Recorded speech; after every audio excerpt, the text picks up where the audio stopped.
ये mock test का question number 55 है और ये एक बहुत डिफ़िकल्ट क्वेश्चन नहीं है, सिंपल फर्स्ट डेरिवेटिव का इसमें यूज़ होगा। और इसमें मोनोपोलिस्ट टू गुड्स प्रोड्यूस करता है और आपको बताना है कि profit maximisation level of quantity क्या होगा। तो सिंपली ये दिया हुआ है, ये आपका डिमांड फंक्शन है, ये दोनों डिमांड फंक्शन है और ये कंबाइंड कॉस्ट फंक्शन है। तो आप जानते हैं कि profit is equal to total revenue minus total cost होता है। जैसे total revenue minus total cost, तो ये प्रॉफिट का फॉर्मूला होता है। तो हमें ये यहाँ टी सी फंक्शन दिया हुआ है और हमें टी आर फंक्शन निकालना है, जो कि हम इन दोनों से निकालेंगे। तो टी आर फंक्शन निकालने के लिए आपको क्या करना पड़ेगा, टी आर में यहाँ टू गुड्स है, तो यहाँ एक तो होगा कि ये जो पी एक्स है इसे हम एक्स से मल्टीप्लाइड करेंगे तो हमारा टोटल रिवेन्यू निकलेगा। अब जैसे इस पी एक्स को मैंने ले लिया, तो फिर मैं x लिख देता हूँ, उसके बाद px लिखता हूँ, इस तरह से आसान हुआ। तो px हो गया, ये रिवेन्यू हो गया x कमोडिटी से। इसी तरह y कमोडिटी से रिवेन्यू कैसे होगा, आप py यानी उसके प्राइस को उसके क्वांटिटी से मल्टीप्लाई करेंगे तो y कमोडिटी का रिवेन्यू हो गया। तो ये दोनों मिलाकर टोटल रिवेन्यू हो गया फॉर्म का। और उसमें माइनस आपको कर देना है क्या, ये कॉस्ट फंक्शन। तो कॉस्ट फंक्शन माइनस कीजिएगा तो ये देखिए सब में माइनस हो जाएगा, क्योंकि यहाँ सब में प्लस है तो ये सब माइनस हो जाएगा। तो ये इस तरह से बन गया इक्वेशन। अब हमें इस टोटल रिवेन्यू फंक्शन को सही से लिखने के लिए पी एक्स और पी वाई चाहिए, क्योंकि हमें एक्स और वाई के टर्म में लिखना है, क्योंकि कॉस्ट फंक्शन एक्स और वाई के टर्म में है। उसके लिए हम क्या करेंगे, हम इसे सोल्व करेंगे। तो इसे जब आप सोल्व कीजिएगा तो p x is equal to 50 100 हो जाएगा, क्योंकि ये 0.5 जब इस साइड आएगा तो 100 हो जाएगा और इधर हो जाएगा 2x।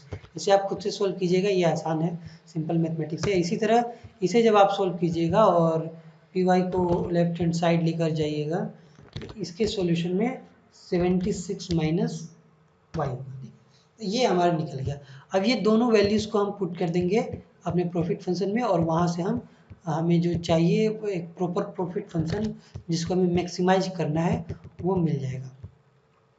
तो मैंने यहाँ पी एक्स की जगह पे पी एक्स का वैल्यू रख दिया, उसी तरह पी वाई की जगह पर पी वाई का वैल्यू रख दिया, बस इसकी ज़रूरत नहीं है हमें। तो ये हो गया हमारा एक फंक्शन। इसे थोड़ा और सिंप्लीफाई करते हैं ताकि सॉल्व करने में आसानी हो। तो जब आप इसे फर्दर सिंप्लीफाई कीजिएगा, पहले तो ये हटा दें, ये गलती से आ गया है, ये नहीं होगा। तो ये क्या हो जाएगा, 100x हो जाएगा, 100x यहाँ पे होगा, फिर यहाँ माइनस 2x स्क्वायर हो जाएगा, 2x स्क्वायर हो गया। और इसी तरह जब आप y वाले को करिएगा तो 76y होगा और उसके बाद माइनस वाई स्क्वायर हो जाएगा। अब फर्दर यहाँ पहले से ये सब चीज़ें इसी तरह रहेंगी, तो इसे अगले स्टेप में हम सोल्व करेंगे। तो ये इसी तरह हो गया। अब इसे आप और थोड़ा सिंप्लीफाई करेंगे, क्योंकि सिंप्लीफिकेशन ही करके आपको जो वैल्यू चाहिए वो मिलेगा। तो इस बार प्रॉफिट इज इक्वल टू क्या हो जाएगा, ये जैसे हमने ये 2x स्क्वायर है और ये यहाँ 3x स्क्वायर है, तो ये दोनों को हम जोड़ देंगे तो ये हो जाएगा 5x square minus 5x square हो गया ये। और इसी तरह ये माइनस वाई स्क्वायर और माइनस 2y स्क्वायर को जब आप जोड़ दीजिएगा तो माइनस 3y स्क्वायर हो जाएगा। और बाकी चीज़ों को हम उसी तरह लिख देते हैं और कुछ जोड़ने घटाने के लिए इसमें नहीं है। तो ये हमने सारा इस तरह से लिख लिया। तो ये एक प्रॉपर प्रॉफिट फंक्शन हो गया जिसे हमें मैक्सिमाइज करना है।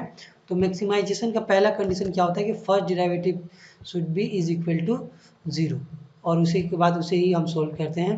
तो जब first derivative is equal to आप 0 कीजिएगा तो यहाँ देखिए कि यहाँ 2 वेरिएबल है, तो आपको पार्शियल डेरिवेटिव लेना पड़ेगा, एक x के रिस्पेक्ट में और एक y के रिस्पेक्ट। तो इस तरह से हम इसको सिम्बोलिकली लिखेंगे। और जब आप इसका डेरिवेटिव लीजिएगा तो ये माइनस 5x स्क्वायर हो जाएगा माइनस 10x और ये 0 हो जाएगा, फिर यहाँ पे रह जाएगा 100 और ये भी 0 हो जाएगा और यहाँ पे हो जाएगा माइनस 2y और इज इक्वल टू हम इसे 0 ले लेंगे। इसी तरह y के रिस्पेक्ट में जब हम करेंगे तो यहाँ माइनस 6y हो जाएगा और फिर ये 76 यहाँ पे होगा 76 और ये हो जाएगा माइनस 2x और इसे भी हम 0 के बराबर ले लेंगे। तो ये चीज़ हमारे पास आ गया। अब हम क्या करेंगे, ये दो इक्वेशन मिल गया और हमें दो वेरिएबल चाहिए, तो सिंपली हम किसी मेथड का यूज करके हम इस दोनों इक्वेशन को सॉल्व कर सकते हैं। पहले तो इसको प्रॉपर फॉर्म में हम लिख ले, जैसे हम इस इक्वेशन को ऐसे लिख सकते हैं 10x plus 2y is equal to 100, इस तरह से हम लिख सकते हैं इसे। और अब हम इस इक्वेशन को, यानी कि इस इक्वेशन को हम इस तरह लिख सकते हैं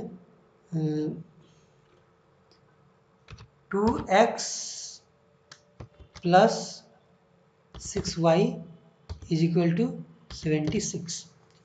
तो अब इसे आप किसी एक मेथड से सॉल्व कीजिएगा। जैसे कि आप मान लीजिए कि आपको एलिमिनेशन मेथड से यूज करना है, तो आप किसी एक को बराबर कीजिएगा। तो हम इसे अगर 3 से मल्टीप्लाई कर देंगे तो y बराबर हो जाएंगे, यानी कि ये जो 10x आपको दिख रहा है ये कुछ इस तरह हो जाएगा। आप इसे देखिए कि ये जो 10x है ये हो जाएगा 30x हो जाएगा, फिर ये प्लस 6y हो जाएगा और इज इक्वल टू 300 हो जाएगा, और उसके नीचे ये सेम टू सेम इसी तरह रहेगा। अब हम इसे सॉल्व करेंगे, तो हमें क्या करना पड़ेगा, पहले तो एक को एलिमिनेट करना है। तो जब हमने इसे बराबर कर दिया तो इसे हम एलिमिनेट कर सकते हैं। तो उसके लिए नीचे जितना भी आपको दिया हुआ है सबका साइन बदल देंगे। तो जब सबका साइन आप बदल देंगे तो ये प्लस माइनस हो गया, तो ये एलिमिनेट हो जाएगा, हमारे पास सिर्फ ये बचेगा। इसे आप जब आप सॉल्व कीजिएगा तो आएगा आपके पास 28x इज इक्वल टू 224 आ जाएगा। और जब आप इसे फर्दर सॉल्व कीजिएगा x के लिए, तब x इज इक्वल टू 224/28 हो जाएगा, और इसका जो वैल्यू होगा वो 8 निकल कर आएगा। अब x का वैल्यू हमें पता चल गया, तो किसी भी एक इक्वेशन में हम x की इस वैल्यू को रखकर y का वैल्यू भी निकाल सकते हैं। जैसे कि मान लीजिए इस इक्वेशन में मैंने x का वैल्यू रख दिया, यहाँ पर मैं x का वैल्यू रख देता हूँ, x का वैल्यू 8 है। तो इसे जब आप फर्दर सोल्व कीजिएगा तो आपको क्या मिलेगा, 6y is equal to 76 minus 16, जो कि हो जाएगा 60। तो y इज इक्वल टू 60/6 हो जाएगा, जिसका मतलब है y इज इक्वल टू 10 होगा। इस तरह से हमने निकाल लिया x इज इक्वल टू 8 और y इज इक्वल टू 10, और हमारे ऑप्शन में भी वो कहीं होगा। ये देखिए पहला ही ऑप्शन है, x is equal to 8 and y is equal to 10।